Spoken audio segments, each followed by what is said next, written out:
Pues nada, buenas noches y bienvenidos a la cuarta sesión del ciclo de conferencias que estamos dedicando a la iglesia parroquial de San Juan Bautista. Hoy nos acompaña Antonio Valiente, que nos trae la conferencia donde no hay iglesia ni oficinas públicas, efectos materiales, psicológicos y espirituales del terremoto de 1755 en La Palma del Condado. Bueno, igual que la semana pasada decía que prácticamente no hacía falta presentar a Eugenio, que es bien conocido por todos, hoy sí me gustaría presentaros a Antonio, al que algunos ya conocéis, otros probablemente os suene su nombre de algunas cosas que ha hecho también ya en La Palma, como su participación en este libro, pero me gustaría destacar algunas cosas. Antonio es doctor en Historia Moderna por la Universidad de Sevilla. Actualmente es director del Archivo Provincial de la provincia andaluza de los capuchinos, de la Orden de los Capuchinos, y también da clases en el centro asociado de la UNED, la Universidad Nacional de Educación a Distancia, en Sevilla. Tiene una carrera investigadora amplísima y una producción científica amplísima. Creo que son más de 50 publicaciones, tanto en la modalidad de artículos en revistas de impacto, libros, capítulos de libros, aportaciones a congresos. Tiene algunas publicaciones muy interesantes por su vinculación con la Orden Capuchina. Últimamente ha publicado varios trabajos sobre Fray Isidoro de Sevilla y la Divina Pastora, que como sabéis es la vocación capuchina por excelencia. Tiene también un catálogo sobre los ejemplares de la biblioteca histórica de los capuchinos de Sevilla, de una parte de la biblioteca que tiene ejemplares antiquísimos y muy interesantes. Tiene un libro muy interesante también sobre Francisco de las Barras de Aragón, que es un personaje realmente interesante de finales del siglo XIX, principios del siglo XX, para la cultura andaluza y para la ciencia del sur de la península ibérica. Ha trabajado en proyectos de investigación tanto nacionales como internacionales, incluso ha trabajado en algún proyecto con gente de un proyecto liderado por la Universidad de la Sorbona en París. Ha trabajado en proyectos para el Instituto Andaluz del Patrimonio Histórico, en concreto para el Centro de Arqueología Subacuática, donde estuvo trabajando un tiempo como técnico de investigación. Y bueno, un currículum, la verdad es que amplísimo. Yo lo conocí precisamente en el Centro de Arqueología Subacuática, en Cádiz, coincidimos allí una época, y en esa época él estaba ya con la tesis bastante avanzada, yo estaba empezando con la tesis, y bueno, la verdad es que me sirvió un poco de guía.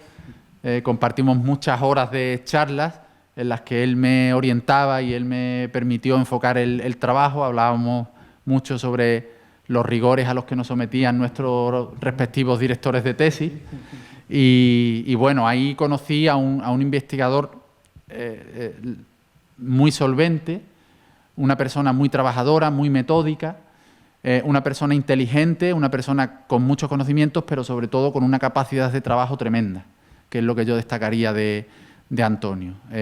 Siempre tiene algo entre manos, siempre que lo llamas está trabajando y siempre está comprometido con la investigación. Y tuvimos claro, cuando empezamos a plantearnos la publicación del libro, que tenía que abordar este trabajo, que era un trabajo muy de trabajo metódico en el archivo, y yo estaba convencido de que él lo iba a realizar perfectamente, y eso fue lo que hizo. Él ha trabajado sobre qué efectos provocó el terremoto de Lisboa en La Palma, a nivel mental, a nivel espiritual y también a nivel material. ¿Qué consecuencias tuvo sobre los edificios de La Palma, sobre las infraestructuras urbanas? Y bueno, lo que hizo fue leer mucha documentación del archivo de protocolos, mucha documentación legal, mucha documentación económica, y exprimiendo cada dato, exprimiendo cada palabra, cada frase, consiguió levantar lo que hoy nos va a presentar, que es de lo más interesante. Así que nada, os dejo con él y que disfrutéis de la charla.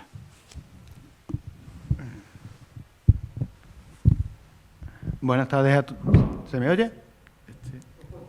Sí. Este es el que suena. Buenas tardes a todos. Me voy a venir un poco para acá. Bueno, quisiera comenzar perdón, agradeciendo al Ayuntamiento de La Palma la invitación a participar en este ciclo de conferencias. Enrique, por supuesto, la presentación tan elogiosa que ha hecho. Se nota cuando te presenta un amigo, desde luego. Y bueno, y a todos ustedes su asistencia, ¿no? Como todos saben ya, la principal consecuencia del terremoto de 1755 en La Palma fue indiscutiblemente la destrucción de la antigua parroquia. Esto fue un hecho de tanta importancia que básicamente eclipsa a todo lo demás que pudiera ocurrir en la población, de manera que cuando uno se enfrenta a un trabajo como este, pues la realidad es casi desoladora, porque son muy pocas las fuentes documentales que abordan estas cuestiones. Además de eso, pues tenemos más problemas, ¿no? Por una parte, las respuestas particulares del catastro Ensenada, de las que, bueno, hablaré con más profundidad de este asunto más adelante, pues les adelanto que se han borrado. Entonces, pues perdemos una fuente de gran importancia. El informe que solicita el Cabildo y que a raíz de una supuesta inspección de todas las viviendas, de todo el caserío de La Palma, pues no se ha conservado, y yo tengo razones creo que bastante cimentadas para considerar que nunca se llevó a cabo. Y finalmente, un elemento documental que hubiera sido muy novedoso, como es los autos de la visita llevada a cabo por Bartolomé Romero González en 1756 por parte de la Audiencia de Sevilla, pues quedaron destruidos en este incendio que ven ustedes, bueno, el resultado, lo poco que se salvó de la Audiencia de Sevilla en 1918. Por tanto, de lo que disponemos, pues de que la certidumbre de que los daños fueron muy cuantiosos, todas las fuentes lo señalan de manera genérica. Algunos detalles que podemos extraer de las fuentes relativas a la parroquia y podemos interpolar un poco con respecto al resto de la población. Y finalmente algunos casos personales que han dejado un poco de huella en la documentación y que nos van a permitir pues ponerlo en relación con las dinámicas que tuvieron lugar tras el seísmo. Bien, con todo esto intentaremos aproximarnos a los efectos, como ya ha dicho Enrique, materiales, psicológicos y espirituales del terremoto de La Palma, aunque yo me voy a permitir en esta ocasión empezar la inversa. Voy a intentar empezar aproximándome a los efectos psicológicos y espirituales, es decir, intentar interpretar qué pudieron pensar y qué pudieron sentir los palmerinos cuando vieron pues desplomarse su iglesia en todo el sentido literal de la palabra. Para ello voy a remontarme nada menos que al siglo II después de Cristo, momento en que llega a Roma este señor que ven en la proyección, que se llamaba el Mas de Roma.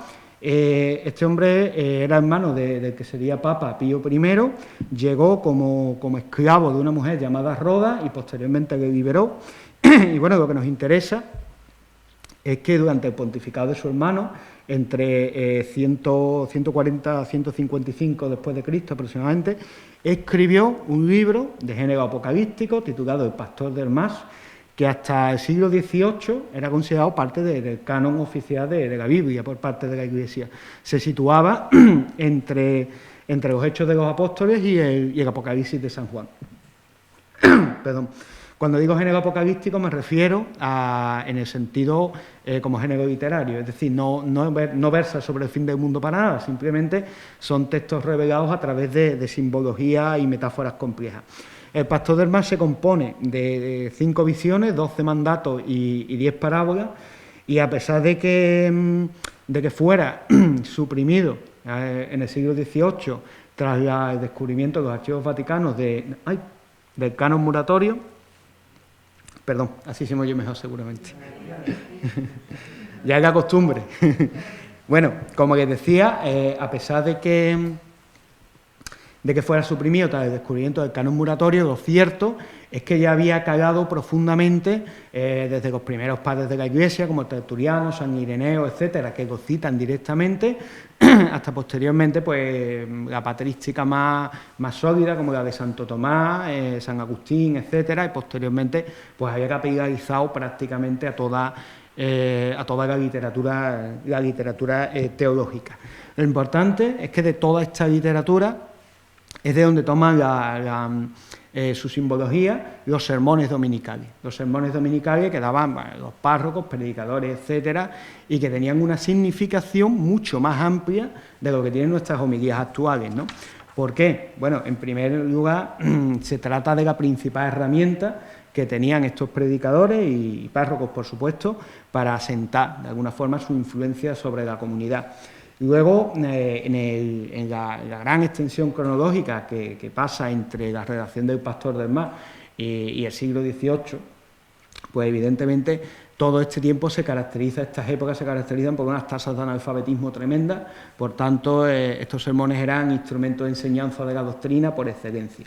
Y finalmente, a partir de finales del siglo XVII, se empieza a practicar la taumaturgia, que no es otra cosa que el hecho de que el predicador no solamente pronuncia el sermón, sino que lo interpreta, utilizando unas metáforas complejas y surgiendo el concepto de alegoría, ¿no?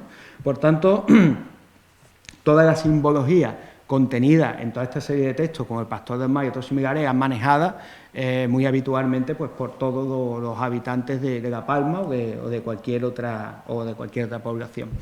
En cuanto ya al Pastor del Mar, concretamente, y centrándonos o aproximándonos, mejor dicho, a lo acaecido en La Palma, pues nos interesa especialmente el contenido de la visión tercera en sus párrafos, en principio 2 y 3, ¿no?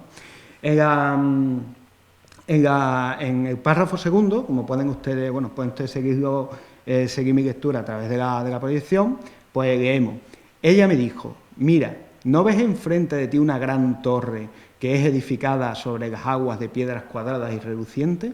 Y la torre era edificada cuadrada por los 6 jóvenes que habían venido con ella. Y muchísimos otros traían piedras, algunos de ellos de lo profundo del mar y otros de la tierra, y las iban entregando a los 6 jóvenes, y estos las tomaban y edificaban. En la misma visión, en el siguiente párrafo, esta dama que se presenta ante el mar, que sería una representación de la que ven ustedes en la proyección, que no es otra cosa que la personificación de la Iglesia como cuerpo místico de Cristo, pues le aclara ese significado, ¿no? Y le dice: la torre que ves que se está edificando soy yo misma, la Iglesia, a quien viste antes y ves ahora. Pregunta pues lo que quieras sobre la torre y te lo revelaré. Bueno, aquí tenemos uno de los elementos más fundamentales, que es el hecho de la identificación de la torre con el concepto de Iglesia como cuerpo místico de Cristo.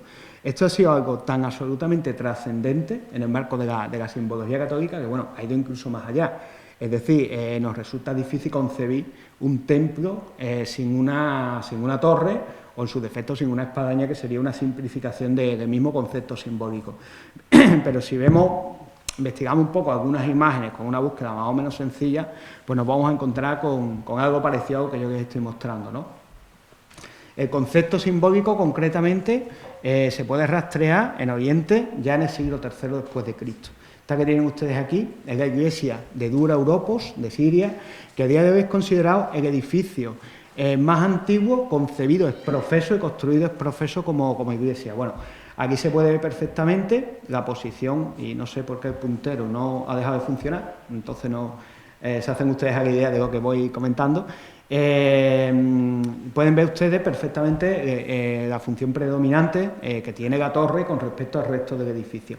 Una torre que además por su estructura, pues bueno, es cuestionable que su función principal sea la de estructura de sostenimiento de un cuerpo de campana. Realmente da una impresión de algo bastante más simbólico.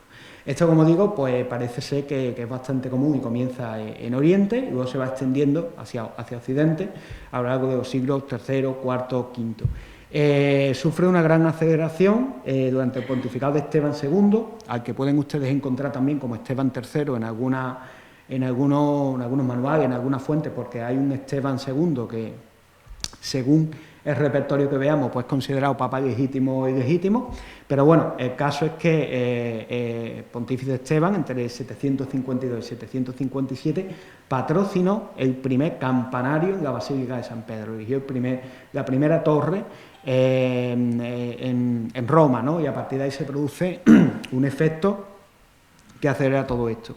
Pero esto va incluso más allá. Bueno, ahora ya puedo señalar. Vale. Incluso religiones que difícilmente podríamos calificar de cristianas, no han heredado ninguna simbología de su supuesta raíz cristiana, pero sin embargo la de la torre sí. Aquí tenemos, por ejemplo, los templos, dos templos mormones. Este primero es el templo, digamos, original, el que está en Salt Lake City, supuestamente pues concebido por el propio Joseph Smith, que es el individuo que da origen a esta religión. Y bueno, lo traigo porque el papel preponderante de la torre, como pueden ustedes ver, es absoluto prácticamente. En un edificio de estas características no encontrarán ustedes simbología cristiana por ninguna parte, no hay una cruz en términos absolutos. Sin embargo, la torre, o las torres en este caso, ocupan un lugar preponderante, tanto que en la torre principal, sobre la torre principal siempre se ubica un individuo con forma de ángel, que es un tal Moroni, que fue el que les reveló a ellos su religión, ¿no? Arriba pueden ver ustedes el templo que se ubica en Madrid, que es más coherente con lo que es la morfología de los templos de este tipo, porque solo tienen una torre que presida el edificio, ¿no? Incluso algunas religiones mucho más recientes, mucho más distanciadas, os he traído el ejemplo del templo de la Comunidad de Cristo en Independence, en Kansas City, donde no solo la torre tiene un lugar predominante, sino que el edificio en sí mismo se hace torre siendo heredero de esta simbología, ¿no? De ahí la importancia. Sin embargo, para lo que ocurrió en La Palma, hay otro elemento simbológico en el Pastor del Mar que complementa todo esto, y que es el siguiente, el que encontramos en el párrafo 8, ¿no? Aquí podemos leer: ella me miró y sonrió, y me dijo: ¿ves a 7 mujeres alrededor de la torre? Las veo, señora, le dije. Esta torre es sostenida por ella, según orden del Señor. Oye ahora sus ocupaciones. La primera, la mujer de las manos fuertes, se llama fe, por medio de la cual son salvados los elegidos de Dios. Y la segunda, la que está ceñida y tiene aspecto enérgico de un hombre, se llama continencia. Es la hija de la fe. Todo el que la sigue, pues, será feliz en su vida, porque se abstendrá de todo acto malo, creyendo que si se abstiene de todo mal deseo, heredará la vida eterna. Y las otras, señora, ¿quiénes son? Son las hijas la una de la otra. El nombre de la primera es sencillez, el de la siguiente conocimiento, la próxima es inocencia, la otra es reverencia, la siguiente amor. Bien, evidentemente nos encontramos ante el primer antecedente de algo que tiene tanta trascendencia que a día de hoy lo encontramos en el catecismo de la Iglesia Católica, que son las 7 virtudes. 7 virtudes que actualmente pues, se dividen en virtudes cardinales y virtudes teologales, como ustedes saben, con alguna precisión metodológica, terminológica, evidentemente, que serían las primeras: prudencia, justicia, fortaleza y templanza, y la siguiente, las teologales, pues fe, esperanza y caridad.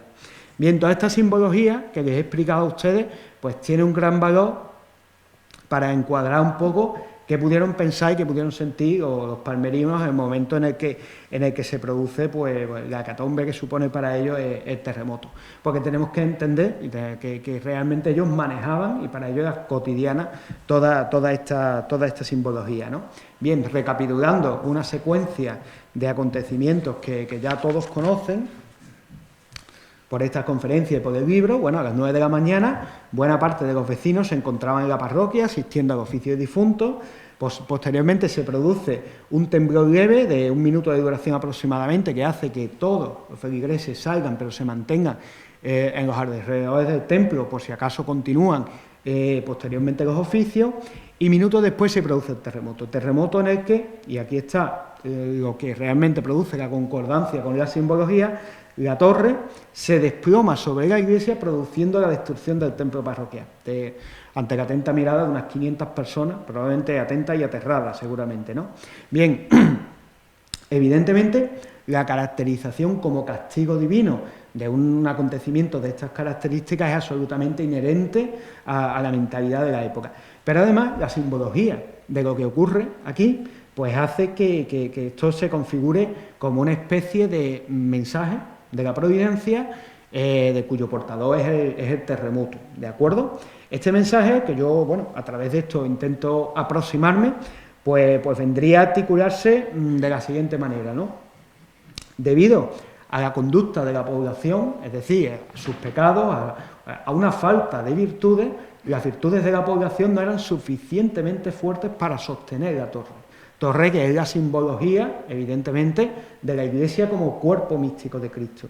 Pero además, el derrumbamiento de la torre cae exactamente y destruye la propia parroquia, que es el símbolo más cotidiano de La Palma como comunidad de creyentes.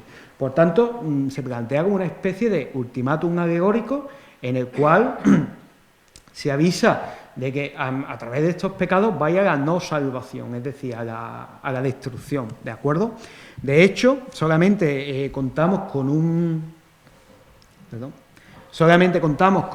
documento o con unas líneas, mejor dicho, que se aproximan un poco al estado emocional de la población, que es una breve referencia de las actas capitulares al día siguiente, parece confirmar esto, ¿no? Esta referencia dice: los ánimos se hallan tristes y afligidos, pidiendo a Dios misericordia, repitiendo confesiones y novenarios de rosario y otros actos de devoción y arrepentimiento. Por tanto, en mi opinión, estas serían las claves en las que habría que entender el choque emocional que produce el terremoto inicialmente. Asimismo, esta situación emocional, pues claro, plantea problemas porque no es el punto más adecuado para iniciar una reconstrucción. Era necesaria una reacción, una serie de reacciones también fuertemente integradas en un marco emocional, pero que vayan hacia lo material, ¿no? Y estas se van a producir, y yo las voy a interpretar, las que ocurrieron en el marco de lo que se denomina en la historiografía actual economía del prestigio, ¿de acuerdo? La economía del prestigio es un elemento que vertebra las relaciones en el antiguo régimen y que es el elemento fundamental por el cual la élite frente a un grupo, frente a una población, se consolida como tal élite y obtiene el respeto de los demás que los consideran, pues eso, un grupo privilegiado. Es, digamos, la base moral en la que se ratifica la pertenencia, pues, a un grupo de especial relevancia, ¿no? Bien, en cuanto a la definición, pues bueno, hay muchos especialistas que lo han definido, yo me atengo a la definición que me parece bastante clara que proporciona Genaro-Chi García, que dice que la economía del prestigio es aquella que se basa en un planteamiento sobre todo emocional. La persona que quiere prosperar en este campo procura manifestarse de forma destacada ante los demás y mostrar su supremacía haciendo favores o concediendo gracias a los otros, los cuales, a cambio, han de reconocer la mayor calidad del ser de esa persona benefactora, o sea, su especial gracia.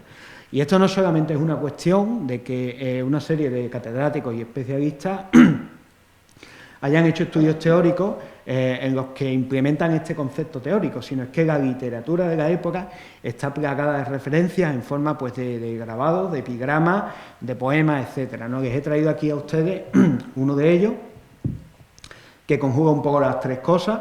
Y bueno, nos encontramos con un título que dice al hombre liberal todos le aman, liberal evidentemente en el sentido de que practica la liberalidad, no de que practique, por supuesto, el liberalismo, ¿de acuerdo? Vemos un grabado de un individuo que ha practicado esta economía del prestigio y se encuentra rodeado de personas, pues están todas las clases sociales, todos los géneros, incluso todas las edades, que lamentan su fallecimiento en el momento, y por si fuera poco, pues tiene un poema al final que dice: del avaro no se espera ningún bien, y cada cual a un muerto le vitupera, mas el hombre liberal todos sienten que se muera. Bien, creo que este marco teórico es fundamental para entender, no tanto para entender las tres reacciones que yo considero que se produjeron, como la interrelación entre ellas, y especialmente la última, que será vinculada a la llegada a La Palma del visitador de la audiencia de Sevilla. Bueno, voy a pasar un poco a analizar estas tres actuaciones, la interrelación entre ellas, que fueron la actuación, en primer lugar, del Ayuntamiento de La Palma, la actuación de la élite a nivel personal, que para cimentar su prestigio, y finalmente la élite de la administración externa, pero entendida como una serie de elementos que convergen al final en el prestigio de una persona, que es la cúspide social, que es el monarca, ¿de acuerdo? Bien, en cuanto al Ayuntamiento, Pues bueno, Cabildo se reunió al día siguiente del terremoto, el día 2 de noviembre, y llevaron a cabo, bueno, la serie de disposiciones que dieron, yo las agrupo en 3 partes fundamentalmente. En primer lugar, la inspección completa del caserío, que como he dicho, yo tengo muchas dudas de que se llevara a cabo, y respecto a esto pues me voy a quedar simplemente con una referencia de momento, ahora abundaré más en el tema, que es que determinaron que de las viviendas inspeccionadas había que tomar medidas con respecto a ellas, y cito textualmente, a unas derribándolas en todo, a otras apuntalándolas, ¿vale? Guardemos esa referencia ahí. En segundo lugar, hicieron una apelación a la solidaridad entre vecinos, que quien tuviera madera pues la compartiera con sus vecinos, y un poco para predicar con el ejemplo, pues dieron una permisión de extracción de madera de la dehesa de Alcóndoca, permisión muy limitada, por cierto, ¿no? Y finalmente, pues tomaron algunas determinaciones que yo agrupo en el concepto de inmovilización de recursos. Por una parte, dieron orden de celeridad en su trabajo a los ladrilleros y a los caleros, cosa esto último de los caleros, como que os voy a explicar a continuación, bastante irónica, y por otra parte, pues prohibieron a los albañiles y a los carpinteros abandonar la población para contar, evidentemente, pues con profesionales para afrontar lo que se venía. Bueno, en mi opinión, se trata de una reacción corta y totalmente pusilánime. Si se hizo inspección no hubo medidas, porque como voy a comentarles más adelante a ustedes, no tenemos noticia de que existiera posteriormente un solo solar libre en La Palma, por tanto es muy cuestionable que ninguna casa estuviera suficientemente dañada como para que se decretara la demolición. La apelación a la solidaridad no pasó de ser más que un simple consejo moral, no tiene más trascendencia. La permisión de extracción de madera de la dehesa de Alcóndoca fue muy limitada porque se estipulaba que los árboles no se podían dañar. Entonces, bueno, a base de ramaje es muy difícil apuntalar una casa de buenas dimensiones, ¿no? Y finalmente decía que la inmovilización de recursos era un tanto irónica, porque por las respuestas generales al catastro Ensenada sabemos que en La Palma no había calderos. Por tanto, darle la orden de que trabajaran sin descanso pues era algo un tanto irónico, ¿no? Y que por supuesto pues tuvo bastante poco efecto. Esto es muy importante porque con la cal se hace mortero y sin caldero no había materia prima para llevar a cabo ningún tipo de obra. Bien, bueno, esta reacción que yo he calificado quizá tan duramente presenta un importante contraste con la que lleva a cabo la élite, de la cual forman parte precisamente los miembros del Cabildo, pero la llevan a cabo a nivel personal, que es una donación que efectúan 17 vecinos, se comprometen a aportar 75.000 reales de vellón para la reedificación de la nueva parroquia, y para ello aportan como garantía hipotecaria pues una cantidad tremenda de bienes raíces, ¿no? Concretamente 4 casas, 2 bodegas, 81.000 cepas de viña, 1.072 pies de olivar, 36 fanegas de sembradura y 4 de pinar. Bueno, para hacer analizar someramente estas cifras, pues tengo aquí proyectado, por una parte, en la parte superior, en el cuadro superior, son los aprovechamientos generales del término, es decir, cómo estaba dividido en aprovechamiento todo el término municipal de La Palma en ese momento, ¿de acuerdo? Y por otra parte, en el cuadro inferior, pues nos encontramos, que no me deja de nuevo, bien, en el cuadro inferior nos encontramos lo que sería la distribución de los propios bienes que fueron puestos en circulación hipotecaria por estos 17 vecinos, ¿no? Si hacemos el cómputo total, resulta que los bienes que quedan puestos en circulación suponen un 1,6% del aprovechamiento del término, algo que habría que añadir, por supuesto, las cuatro casas y las 2 bodegas. Puede parecer en principio poco, pero claro, parece poco si lo analizamos cualitativamente, pero si lo analizamos cuantitativamente, la cosa cambia mucho. ¿Por qué? Porque si nos fijamos realmente, el grueso de la donación lo aportan el olivar y sobre todo el viñedo, son los más abundantes, que precisamente en términos globales, en el cuadro de arriba, pues son los menos abundantes. ¿Por qué? Pues porque son los más valiosos realmente, más aún dada la tradición vitivinícola tan asentada que tenía La Palma. Por tanto, realmente se pone en circulación, de alguna manera, lo mejor que ellos tienen y disponen, lo más rentable, de cara a llevar a cabo lo que más había afectado a la gente, que era la destrucción de la parroquia. Pero la cosa no termina aquí, precisamente se ponen en circulación 2 bodegas, las bodegas son en este momento, por la misma razón, los establecimientos industriales más rentables de toda la población, sin duda alguna. Y nos quedaría comentar por las cuatro casas o las 4 viviendas. Estas 4 viviendas tienen una particularidad, es que podríamos pensar que al tratarse de miembros de la élite pues tendrían múltiples propiedades, que efectivamente las tenían. Pero los 4 que pusieron en circulación hipotecaria sus casas, reseñan claramente que son las casas principales de su morada, es decir, las casas en las que estos individuos residen. Por tanto, son casas de la élite más granada. A nivel material serán, por supuesto, las casas de mayor calidad, de mayor envergadura, pero además tenemos que tener en cuenta que nos encontramos en una sociedad en la cual el mayorazgo es algo fundamental. Por tanto, es la vivienda donde a nivel moral reside el linaje del individuo, ¿de acuerdo? Por tanto, esto les da un valor añadido. Por tanto, podemos concluir que esta reacción es absolutamente lo opuesto a la que hemos visto antes.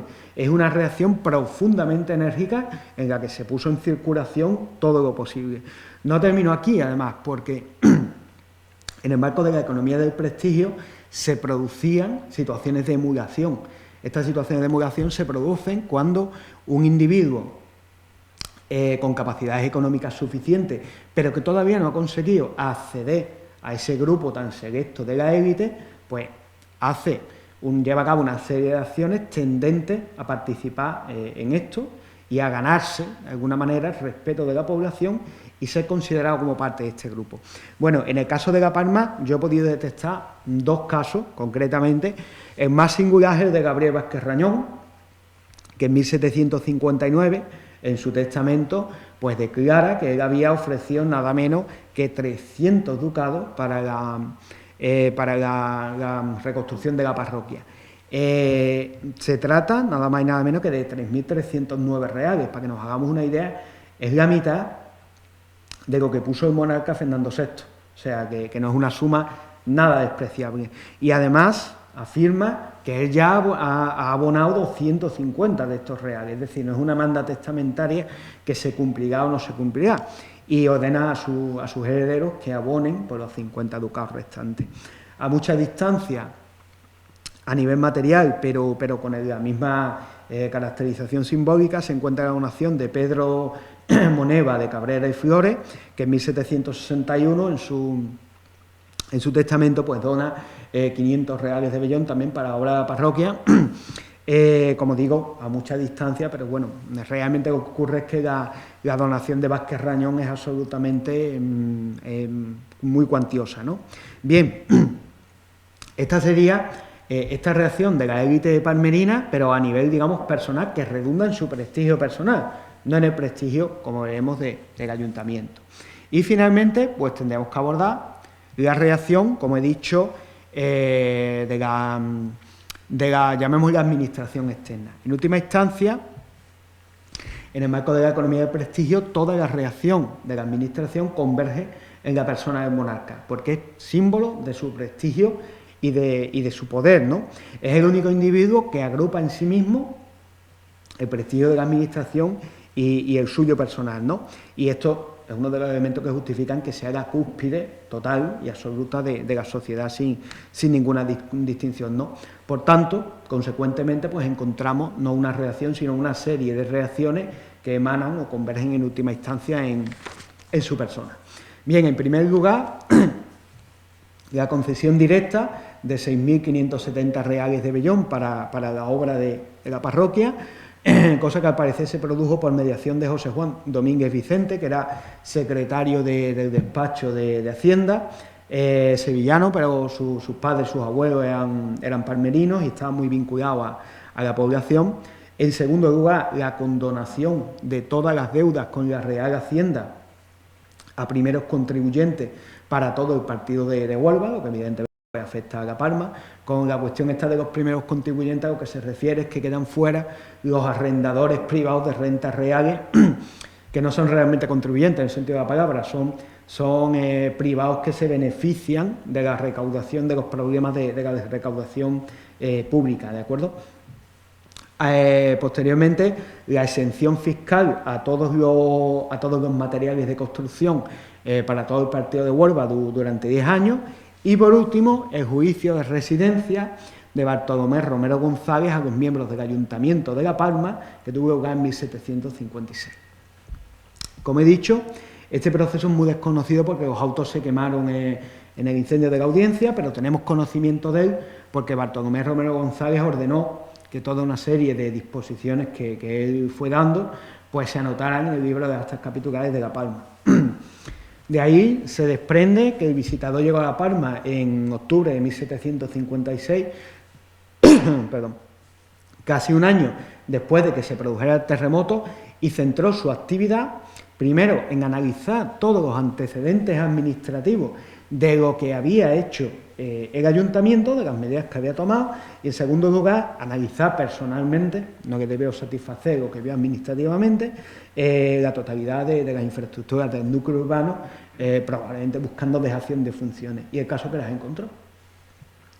El pozo comunal, que se situaba en la calle Real junto a la ermita de San Sebastián, pues estaba parcialmente cegado, el brocal se había derrumbado y había peligro evidente para la gente que necesitaba extraer agua del mismo. Como digo, en un año nada se había hecho. Ordenó, por supuesto, su reparación inmediata. La calle Real había sufrido pues importantes desperfectos y al parecer tenía diferencias de nivel importantes como consecuencia del terremoto en lo que era el pavimento y fracturas y demás.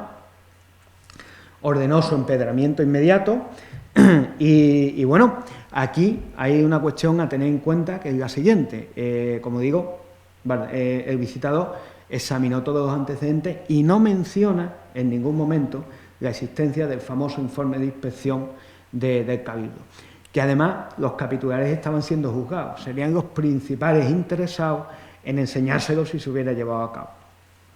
Es otro de los elementos que me hace pensar que no se llevó a cabo. Aunque no conozcamos bien el proceso, la actuación de Romero González pues tiene un evidente aire coercitivo. Yo creo que esto deriva de que determinó que los capitulares, por una parte, habían hecho dejación de sus funciones, pero por otra, las mismas personas a nivel personal habían tenido una reacción muy enérgica.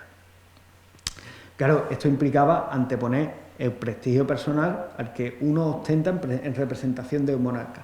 Por eso interviene la audiencia, que la audiencia en última instancia es la representación del monarca en el Reino de Sevilla.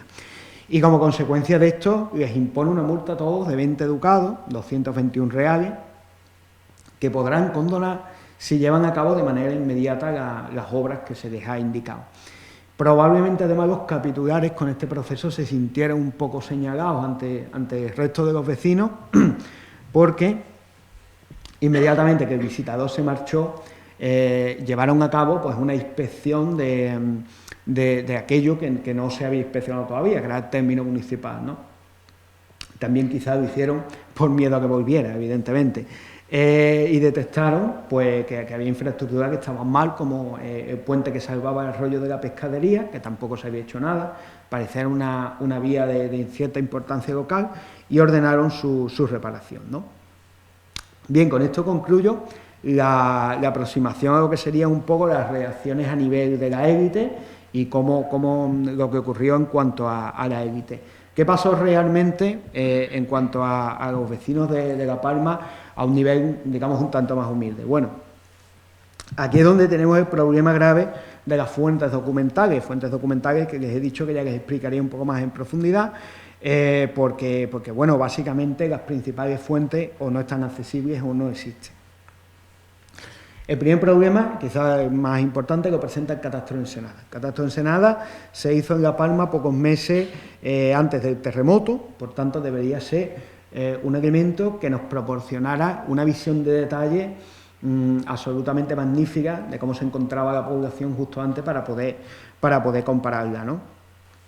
Se divide en respuestas generales, que he citado ya en algunas ocasiones a lo largo de esta exposición, y respuestas particulares. Las respuestas generales son muy sucintas, tienen entre 10 y 15 páginas, no mucho más, y presentan un resumen general.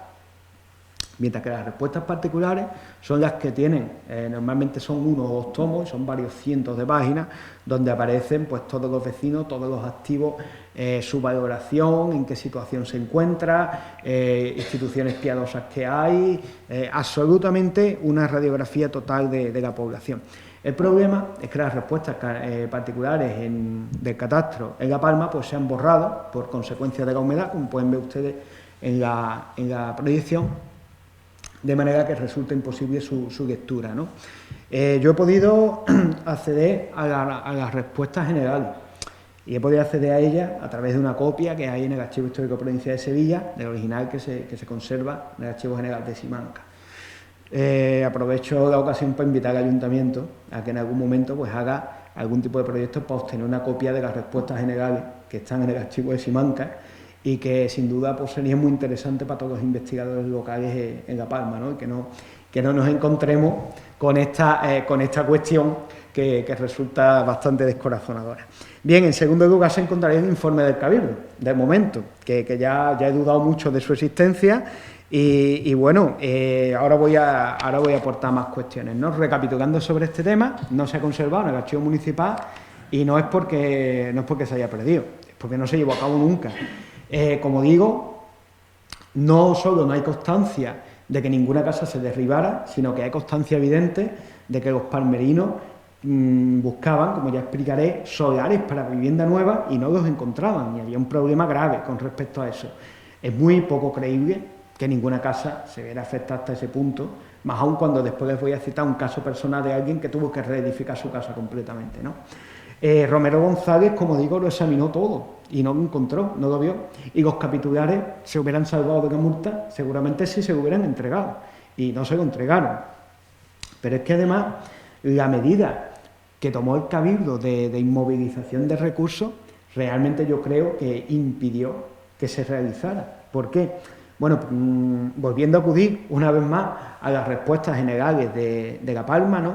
Pues ¿cuántas personas había realmente para desarrollar esta inspección? Bueno, pues si tiramos muy extensamente, 5 maestros y 2 oficiales de albañil, 5 maestros carpinteros, 2 oficiales y un aprendiz, y en cuanto a manufacturadores de materia prima, 3 ladrilleros y, como ya he dicho, ningún calero.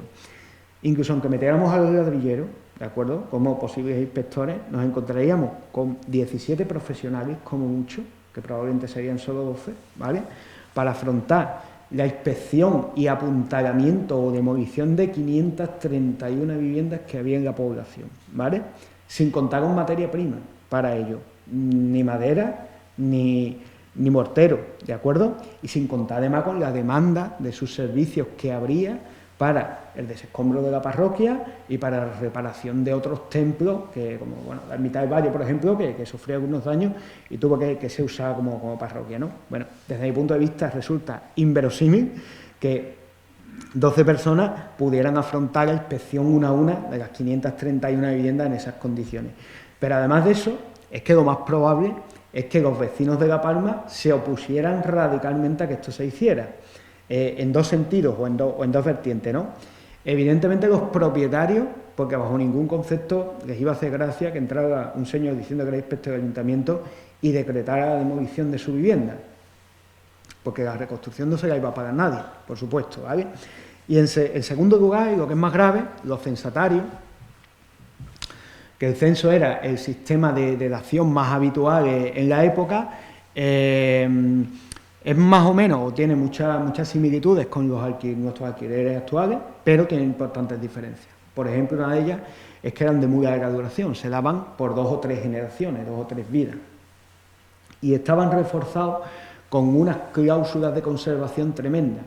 El censatario, aunque fuera de segunda o tercera generación, es decir, aunque hiciera más de un siglo que su familia tenía la vivienda, tenía que mantenerla en todo momento exactamente igual que se le entregó.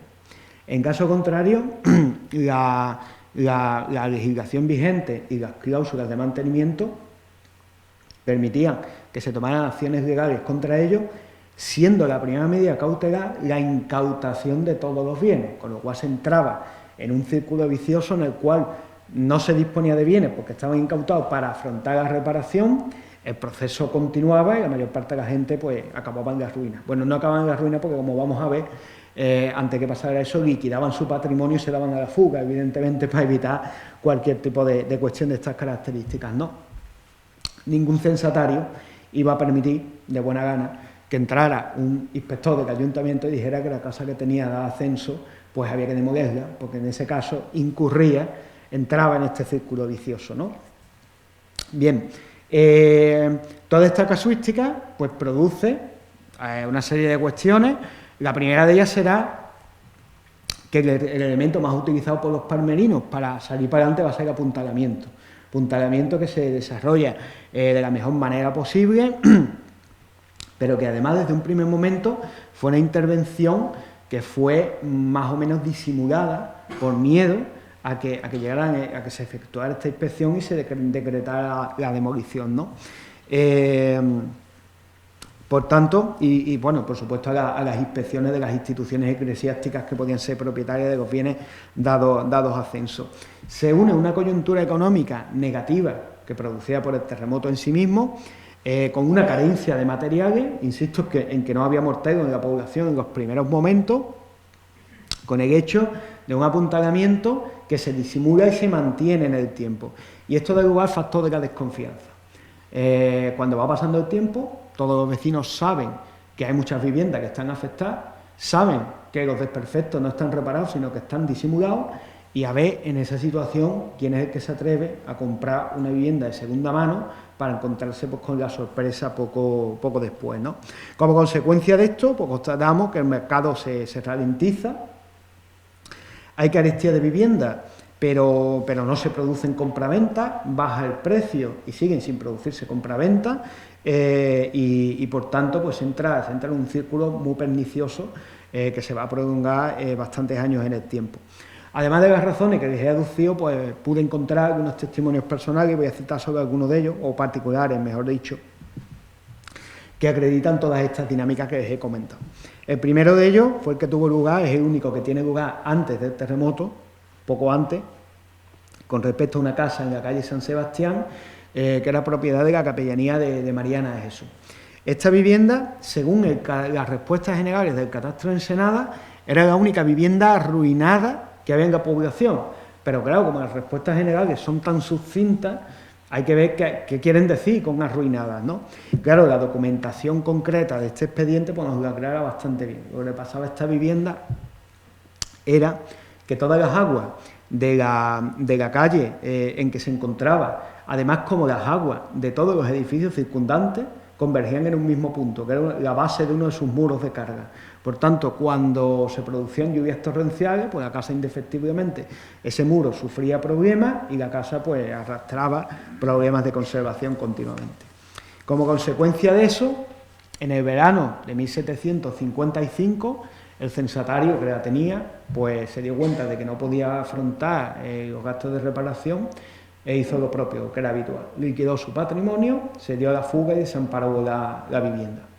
Bien, ante esta situación, pues la capellanía, por supuesto, inició acciones legales, pero el individuo no pudieron encontrarlo y por tanto inició posteriormente pues, su subasta para darle de nuevo ascenso a unos nuevos censatarios. Se remató en Roque de Huelva y Luis González por 112 reales de vellón anuales, una suma bastante pequeña para ser una vivienda completa, pero claro, el problema era que al ser de una capellanía, pues había que pedir muchísimos permisos para hacer esto eficiente, había que acudir al Palacio Arzobispal, el provisor tenía que analizar todos los antecedentes, además había un proceso judicial en curso, se prolongó el tiempo, no se produjo la dación, vino el terremoto, y claro, ¿qué ocurrió?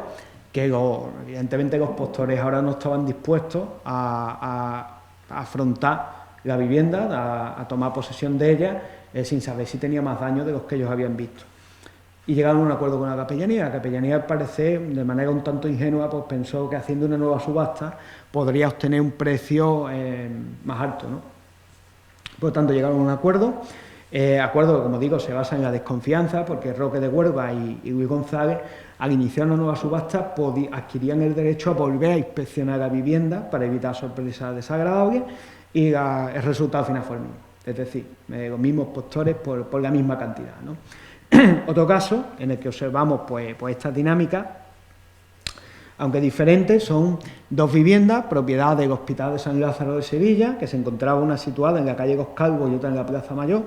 En este caso, la desconfianza parte del propio Hospital de San Lázaro, que envía ya no a un visitador, envía a su administrador directamente, José Pantoja Villavicencio, para que inspeccione las edificaciones por si acaso pues los censatarios no las han mantenido después del terremoto, por los daños que hayan sufrido. En este caso, Pantoja Villavicencio no detectó ningún daño, por tanto, lo único que hizo pues fue actualizar las escrituras, porque al parecer la dación era antigua y en los protocolos de los escribanos de La Palma pues no se conservaba el contrato ya, por tanto se actualizó. Y finalmente, el tercer caso pues afecta a unas viviendas de la capellanía de Pedro Díaz Ángel. Estas estaban dadas ascenso a un palmerino llamado Juan Díaz Lagares, que era censatario de segunda generación, lo había heredado de su padre. Claro, evidentemente, pues este hombre tenía una vivienda, como los censos no se actualizaba el precio, esa es la ventaja que tenían, pues haber pasado tanto tiempo, tenía una vivienda por un precio muy módico, por no decir irrisorio. Díaz Lagares debía de tener capacidad económica, puesto que no residía en esta vivienda, residía en una vivienda propia, y esta vivienda la había subarrendado a un tercer arrendatario que, además, a través del contrato, le había traspasado todas las condiciones de mantenimiento del censo, ¿de acuerdo? Bien, el inmueble quedó gravemente dañado y, una vez más, el arrendatario liquidó su patrimonio y se dio a la fuga. Con tan mala suerte para Díaz Lagares, que no fue Díaz Lagares quien reparó en esto, sino fue Francisco Candón, que era el administrador de la capellanía. Evidentemente, sin ningún tipo de ambages, inspeccionó el inmueble, detectó muchísimas deficiencias, procedió judicialmente contra Díaz Lagares, se decretó el embargo de todos sus bienes, pero in extremis, antes de que se llevara a ejecución, Díaz Lagares llegó a un acuerdo con Francisco Candón para que retirara la denuncia, y a cambio se comprometió, primero, a reedificar el inmueble completamente a su costa. Segundo, a residir en él obligatoriamente mientras se mantuviera la dación. En caso contrario, tenía que renunciar a la dación después de haber reedificado el inmueble, por supuesto. Y en tercer lugar, evidentemente, pues a no volver a arrendarlo a terceros bajo ningún concepto, ¿no? Por supuesto, aceptó, no le quedaba otra opción, y residió en esta vivienda. Todo esto, como digo, generó una dinámica muy perniciosa en la que todo el mundo, o casi todo el mundo, procuraba ocultar el estado real de las viviendas, los censatarios para evitar acciones legales, y claro, los propietarios, porque el precio había bajado muchísimo y no querían que sus viviendas perdieran todavía más valor, ¿no? El hermetismo se hace tan absoluto que solo conozco el caso de una persona que declaró cómo se encontraba su vivienda y no lo hizo de buen grado, desde luego, ni voluntariamente. Se trata de Andrea Caro, la viuda de Gonzalo Martín, que realmente no era propietaria, era administradora judicial de esta vivienda, porque su marido pues había declarado herederos directos a sus dos hijos menores de edad. Bien, ¿qué ocurre? Cuando la vivienda queda muy seriamente dañada, Andrea, que no dispone de recursos económicos, pues tiene que recurrir a vender un pajar, que era también propiedad de su marido y que también había pasado en heredad directa a sus hijos, para poder reedificar la vivienda. Pero no puede disponer de él porque solo es administradora, por tanto tiene que acudir a la autoridad para obtener un permiso. Para ello tiene que declarar cómo se encuentra la vivienda y además aportar 3 testigos que aseveren su declaración que esto es cierto, ¿no? Y que la mejor opción es la venta de ese bien. Como se pueden ustedes imaginar, los testigos los eligió Andrea, todos corroboraron la declaración, se produjo la venta, etcétera, etcétera. Pero hay un factor que coincide en las 3 declaraciones, sobre el que no nos hablan otras fuentes documentales, pero que añade aún más a toda esta cuestión de la desconfianza.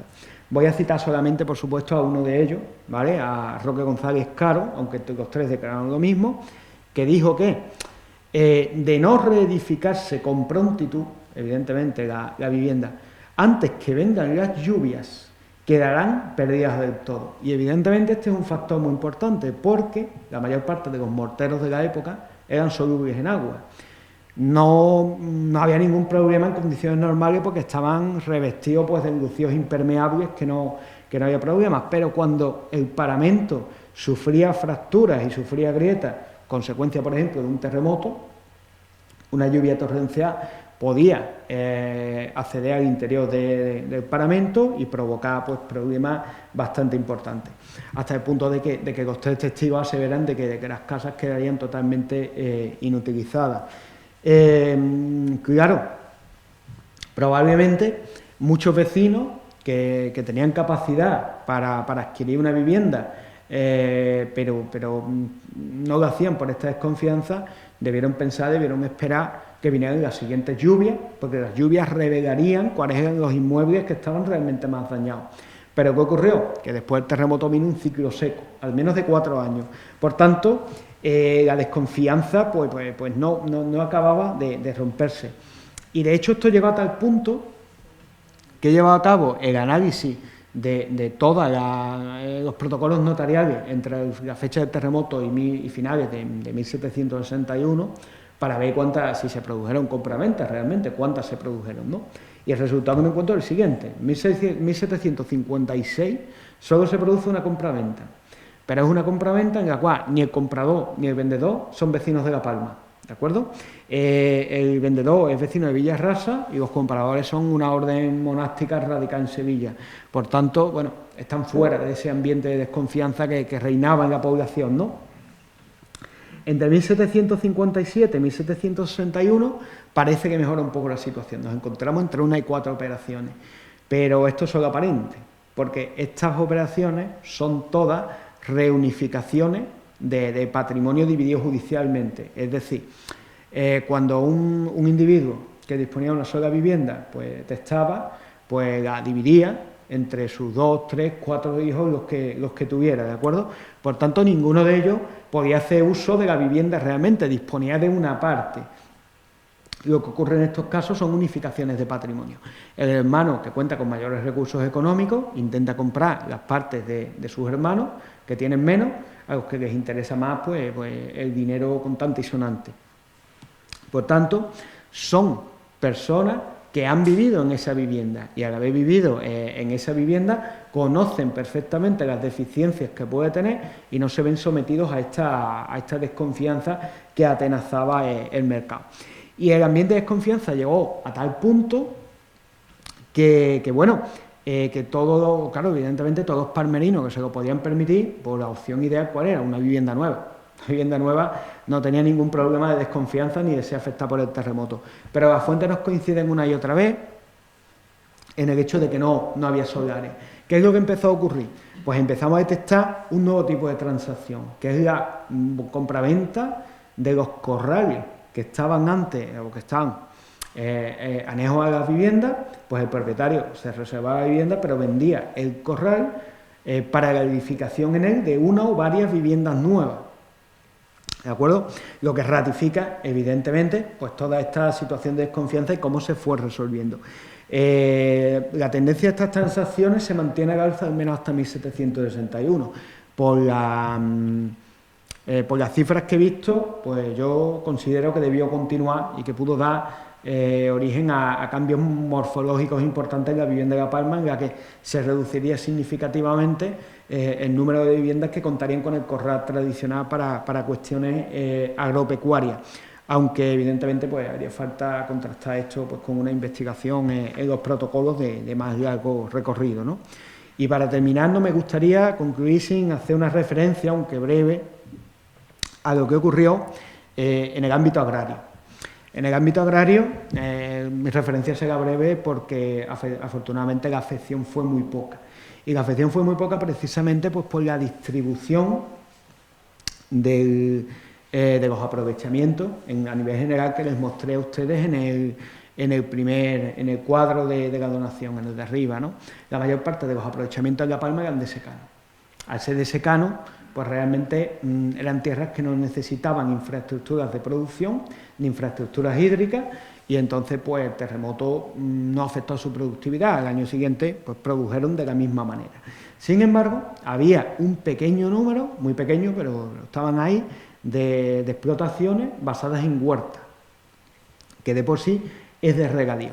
Todas estas explotaciones hacían captación de recursos hídricos mediante pozos, porque, bueno, cosa que sabemos porque hay algunas referencias porque no pasa ningún cauce constante y abundante de fluvial cerca de La Palma. Los pozos se componen pues, de un cañón de obra que se integra en el terreno hasta el nivel freático, que normalmente es muy estable y dura muchísimo siempre que no haya movimientos en el terreno, pero es muy frágil ante los movimientos del terreno. De hecho, la mayor parte de los pozos pues terminaron quedando cegados por el terremoto. En este caso se produce un problema muy importante para estos hortelanos.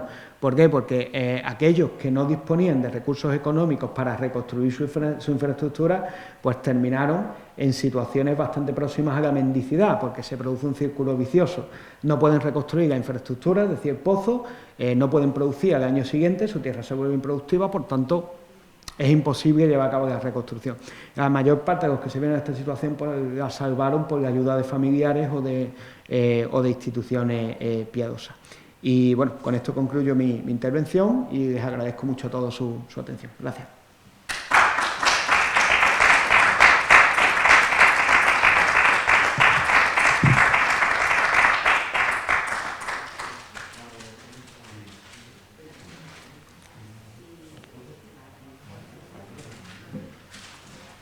Bueno, como siempre, si tenéis alguna cuestión o queréis plantearle al autor alguna cuestión sobre esta interesante ponencia, pues es el momento.